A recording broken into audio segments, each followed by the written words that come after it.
Baik, di sini saya dan teman-teman sudah berdiskusi menggunakan via Zoom, lalu sudah eh, berdiskusi untuk memakai jurnal yang berjudul Study of Lipopility and IDMA Property of one nine diazep pov not cyanide with anti-cancer action. Jurnal ini dari indeks Q1, lalu jurnal ini eh, berbicara tentang lipopilitis yang bahwa tertulis lipopilitis adalah salah satu deskriptor fisiokimia penting yang terkait dengan sifat farmakodinamik serta farmakokinetik.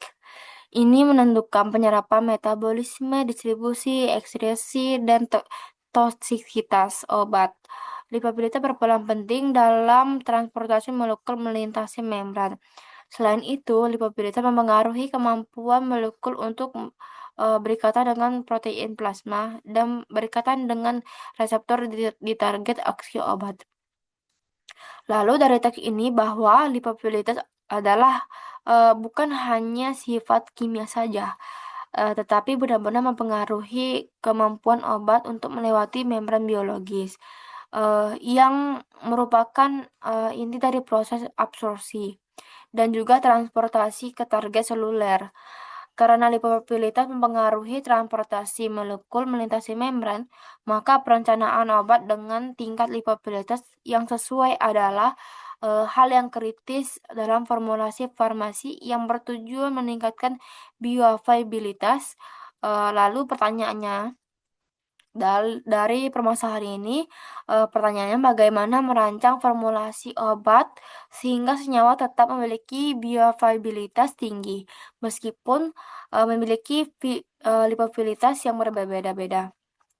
Dari permasalahan ini bisa terjawab oleh jurnal yang berjudul uh, Slave Nanoemulsi Drug Delivery System for Introducing Solubility, Permeability, and Bioavailability of Sesamin. Jurnal ini terindeks Q1. Dari jurnal ini dapat tertulis setelah saya translating menjadi bahasa Indonesia. Terus ini berbicara tentang setelah self emulsifikasi SNIDDL, ukuran droplet SSMM yang terdepresi adalah 6,64 kurang lebih 31,4 nm. Variabilitas usus meningkat lebih dari 3 kali lipat. Viabilitas relatif meningkat sekitar 12,9 kali lipat. Dan bioavailabilitas absolut meningkat dari 0,3% menjadi 4,4%. Dengan demikian, formulasi SNDDS yang dikembangkan dapat menjaga kelarutan, permeabilitas, dan bioavailabilitas SM. Kalimat ini dijelaskan bahwa dengan menggunakan slab nanoemulsi drug atau SNDDS, yaitu farmasi berbasis lipid yang memecah obat ke dalam partikel nano menjadi kelarutan, variabilitas usus dan bioavailabilitas sesamin atau senyawa lipofilit meningkat lebih tajam. Ini merupakan bukti bahwa formulasi dapat secara langsung mengatasi masalah absorpsi obat lipofilik. Lalu dari jurnal itu terjawab juga dari dalam jurnal ini saya sudah translate menjadi bahasa Indonesia. Lalu terjemahan hasil uji kelarutan menunjukkan bahwa kelarutan SSMM dalam formulasi F10 lebih besar daripada dalam Twin 80 sebesar 160 kali lipat. Selain itu, permeabilitas SM di segmen usus meningkat sekitar 3 menjadi 4,4 kali lipat.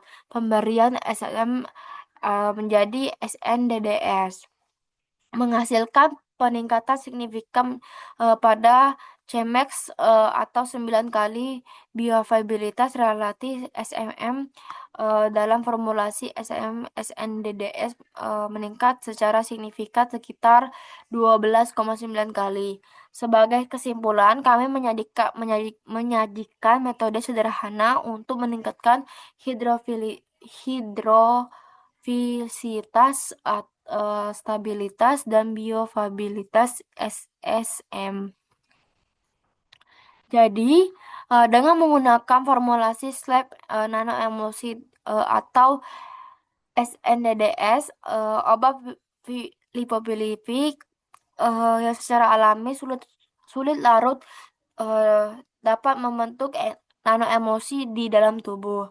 Hal ini secara signifikan meningkat kelarutan, permeabilitas di saluran cerna, dan bioavailabilitas obat, sehingga memastikan absorpsi optimal. Dengan demikian, SNDDS secara ilmiah meluruskan permasalahan desain formulasi obat lipofilik menjadi obat lebih efektif dan terserap dengan baik.